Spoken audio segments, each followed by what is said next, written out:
بابە شێخ ڕابەری ڕۆحی ئێزیدیەکان لە هەرێم و عێراق و جیهان و دۆسی دێرینی سەرۆک مام جەلال و کەسایەتی ناسرا و دیاریگەلەکەمان بە نەخۆشی و لە تەمەنی 87 ساڵیدا کۆچی دوایی کرد. چەند ڕۆژێکە بای تەندروستی ڕابەری ڕۆحی ئێزیدیەکان لە عێراق و جیهان جێگیر نەبووە و لە نەخۆشخانێکی شای دۆک لەژێر چاودێری وردی پزیشکیدا بوو. شەوی ڕابردوو لە نەخۆشخانێکی هەولێر کۆچی دوایی کرد. بابە شێخ ناوی تەواوی خورتۆ حاجی ئیسماعیلە و لە ساڵی 1933 لە ناحی با عەدرەی سەر بە قەزای شێخان لەدایک بووە و کەسایەتی ناسراوی کوردانی ئێزیدیە. لە ساڵی 1970 و دوای کۆچی باوکی دەبوو ببێتە ڕابەری ئێزیدیەکان، بەڵام بەهۆی هەڵوێستە کوردپەروەریەکانی ڕژێمی ئەو کاتی عێراق ڕێگەی نەداوە وەک مەرجعی باڵای ئێزیدیەکان دیاری بکرێت و کەسایەتیەکی تر دەکرێتە مەرجعی ئێزیدیەکان.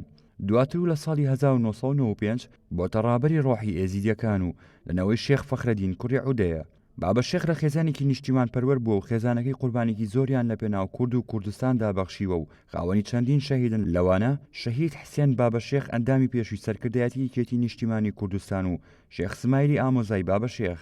لە تەواوی ژیانیدا هەمیشە بابە شێخ بیر و باوەڕی کوردایەتی خستۆتە پێش هەموو داواکاری و هەوڵەکانی و هەمیشە هەوڵی سەرخستنی میلەتەکەی دابە و داوای لە ئێزیدیەکان کردووە هەرگیز جگە لە کورد بوون خۆیان بە هیچ نتەوەیەکی تر نەزانن. تەنانەت شێخ حاجی ئیسماعیلی باوکی لە ساڵی 1970دا داوای گاڕاسی تەواوی ئێزیدەکان دەکات و تێیدا داوایان لێ دەکات کە جگە لە کورد خۆیان بە هیچ نتەوەیەکی تر ناونووز نەکەن. بابە شێخ سەر ڕای پێگە ئاینەکەی کە کەسایەتی یەکەمی ئێزیدیەکانە لە کوردستان و عێراق و جیهان و مەرجعی باڵای ئێزیدیەکانە هەمیشە خاوەن کەسایەتێکی مەدەنی پێشکەوتن خواز بووە و خواستی پێشکەوتنی کورد و کوردستانی بووە.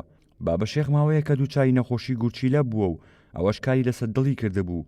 لە ڕۆژی سێشەمەی ڕابردووە لە شێخانەوە بۆ نەخۆشخانێکی دۆ گواسرا بوو و لە ژێر چاودێری وردی پزیشکیدا بوو. شەوی ڕابردوو لە یەکێک لە نەخۆشخانەکانی شاری هەولێر لە تەمەنی 87 ساڵیدا بابە شێخ کۆچی دوایی کرد.